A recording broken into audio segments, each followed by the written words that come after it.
Assalamualaikum warahmatullahi wabarakatuh. Bismillahirrahmanirrahim. Allahumma ya Allah ihdinas siratal mustaqim siratal ladzina an'amta 'alaihim ghairil maghdubi 'alaihim waladdallin amin. Allahumma shalli wa sallim ala habibika Mustafa Muhammad wa ala alihi wa sahbihi wa barik wa sallim asma amma ba'du. Yang sangat saya hormati Mustasyar PBNU sekaligus Wakil Presiden Profesor Dr. Ma'ruf Amin, yang saya hormati Rais Am PBNU, Rais Am NU Kiai Haji Miftahul Akhyar, Ketua Tanfid PBNU yang juga masih pernah mbah sama saya, Kiai Haji Said Akil, yang saya tadi senang sekali marahnya, senang sekali girohnya, karena itu memang khas keluarga kami. Jadi kalau nggak kesampaian marah itu bagus. Jadi di antara sifatnya para nabi itu wa yakhdhufulillah, kalau agama enggak dapat apa tadi jatah ya, enggak tahu saya maknanya itu. Jadi wa yakhdhufulillah wa yardhaliridho. Semua yang saya hormati, ini ada Ibu Menteri Ibu Ida Fauzia, ada Gubernur Jatim Ibu Khofifah, yang sangat saya hormati keluarga besar Mbak Wahab Hasbullah. Di sini secara berurutan ada Nyai Mutmainnah, ada Nyai Mahfuzah, ada Nyai Hizbiyah, ada Nyai Mujidah. Yang sangat saya hormati Kiai Haji Hasib, Kiai Haji Rokib, semua yang saya hormati para santri, para alumni. Jadi pernah suatu ketika Sayyidina Ali itu marah besar ketika melihat umat Islam itu pasif itu tidak aktif. Sehingga beliau marah besar di antara kalimatnya itu, karena ini tengah-tengah kalimat langsung pakai fa'ataf atau fa'tafrek atau apa sajalah, nanti terserah santri-santri yang iqrob. Fakubhan lakum hina sirtum gharadun yurma. Jadi umat ini akan buruk sekali ketika posisinya itu objek yang jadi sasaran tembak atau sasaran perasan pihak lain. Ketika misalnya haji itu bagus prospek, nanti ujung-ujungnya yang bikin sajadah kadang orang sana, mau biang kubu sebelah, nanti sensitif secara politik. Nanti ketika umat Islam punya kebutuhan pakaian ihram besar, juga yang produk kadang orang lain. Begitu seterusnya, sehingga setiap kebutuhan kita pun yang produk itu orang lain. Sehingga Mbak Wahab berpikiran sampai impor mori, pas itu kain putih. Begitu juga traveling, ketika umat Islam butuh mudah pergi ke Mekah untuk haji dan umrah, juga bironya itu kadang orang lain. Zaman itu Hindia Belanda, sehingga beliau dulu sudah mendirikan semacam biro haji. Itu semua adalah madhab, di antara madhab Sayyidina Ali ketika beliau mengatakan fakubhan lakum hina sirtum gharadun yurma. Buruk sekali kamu di mana-mana ini jadi objek. Misalnya kira-kira ginilah, kalau hallnya Mbak Wahab itu ada 10.000 santri, dan semuanya karena keluarga kiai itu dermawan, sama Bu Mujidah dikasih makan semua. Nanti cateringnya yang menyediakan orang lain, kita tidak punya kecakapan produksi itu atau melayani itu. Sehingga perdagangan Mbah Wahab dalam tradisi keulamaan itu dimaknani sebagai supaya kita ini jadi aktor, baik di perdagangan, di politik, maupun dalam solusi urusan-urusan publik. Misalnya sekarang ada problem apalah, jadi zuriyatam ba'duha min ba'd. Dulu semua orang zaman Rasulullah SAW itu dilatih jadi aktor, jadi subjek. Sehingga orang yang miskin pun ketika perang Tabuk, perang Dzatil Usrah, itu semua menyumbang. Ada yang menyumbang emas yang enggak terkira, yaitu Sayyidina Utsman. Ada yang cerita, ya Rasulullah saat tadi malam buruh dan punya beras hanya 2 kilo, yang 1 kilo saya sumbangkan jenengan, yang 1 kilo saya pakai untuk keluarga kami. Sekarang logikanya sederhana, kalau orang miskin 3.000, pas itu anggap saja pasukannya misalnya 3.000. 3.000 nyumbang beras 1 kilo, itu artinya terdapat 3.000 kilo beras. Artinya apa? Orang Islam yang miskin membiayai dirinya sendiri untuk makan. Dan mereka adalah aktor heroik. Tapi kalau misalnya ini orang-orang miskin ini tidak mau urun rembuk, kemudian menjadi beban negara, maka yang harusnya dipakai senjata, dipakai beli sembako. Dulu zaman Nabi meskipun orang itu miskin, itu semuanya bersifat heroik. Sehingga perang Dzatil Usrah itu perang paling dikenang Al-Quran.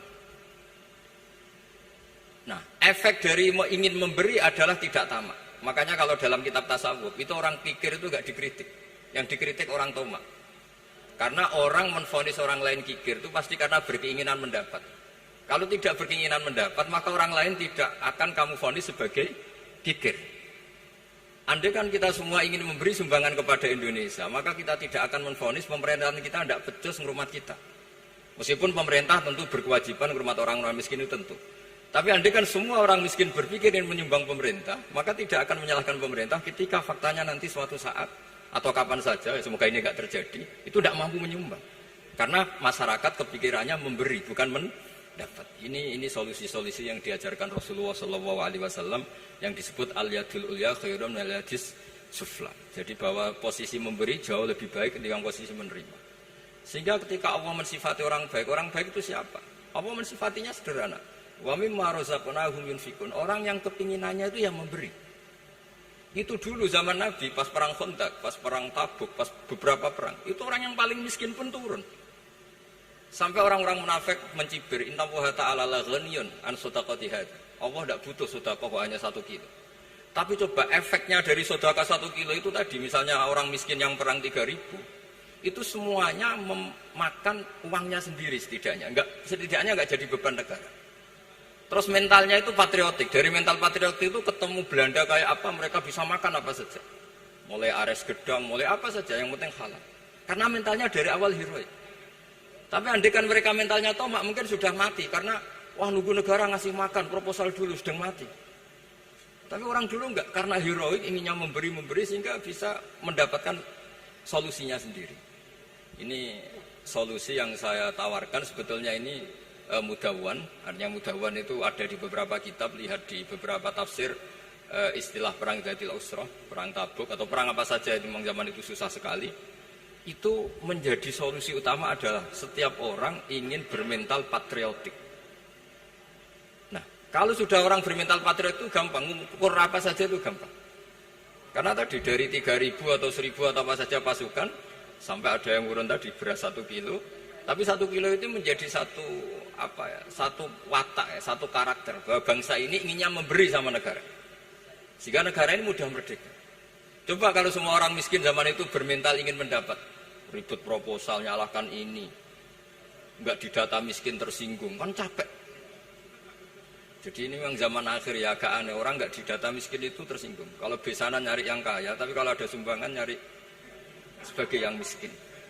Jadi kalau tanya solusi khas ulama, kita belajar dari perang Dzatil Usrah. Itu orang yang miskin semuanya urun. Nah, barokahnya urun itu kemudian mereka bermental patriotik. Barokahnya patriotik, yang kaya, yang miskin, yang pinter semuanya berkontribusi untuk menyumbang negara. Akhirnya negara ini bisa merdeka sebelum terbentuk TNI, sebelum terbentuk Polri. Karena tadi keinginan memberi, keinginan patriotik. Sehingga cerita buyut-buyut saya ketika Belanda atau apa Jepang, itu yang dicari di geladak saya itu ya kitab. Karena kitab ini dianggap sumber inspirasi mereka melawan Belanda. Dulu kita tahu masyarakat kita itu kalau ngerti Belanda itu dipanggil Doro, wis penjajah jadi diundang Doro. Itu kan terlalu dulu. Sehingga orang Arab itu kadang agak dengan tanda kutip mencibir kita. Kalau bahasakan negara jajahan itu mustakmarin. Negara yang perlu rame karena cara berpikir masih terbelakang. Wong penjajah kok dipanggil Doro. Terus ketika beberapa kiai melihat Belanda baik karena di alun-alun dikasih masjid gini-gini, sudah tidak berotak karena anggap Hindia Belanda itu baik. Baru ketika era beberapa ulama, ada Mbah Hashim, ada Mbah Hasbo, tadi kata beliau Dwi Tunggal tadi. Terus ada fatwa resolusi jihad. Sehingga mereka baru sadar bahwa Belanda itu ancaman. Kayak apa pentingnya ilmu, kayak apa pentingnya fikih. Karena di fikih jelas, jihad untuk melawan penjajah itu fardu kifayah. Tapi jika musuh kadung ada di kita, maka itu fardu ain. Tidak lagi ada prasyarat harus lelaki, harus merdeka, enggak, perempuan pun harus terlibat. Jika kita punya pahlawan kayak Cut Nyadin, beberapa daerah Kartini, itu ada di khazanah kitab-kitab fikih kita. Jadi kita tidak pernah kehilangan khazanah untuk menjawab muskilatus zaman, untuk menjawab problem-problem zaman.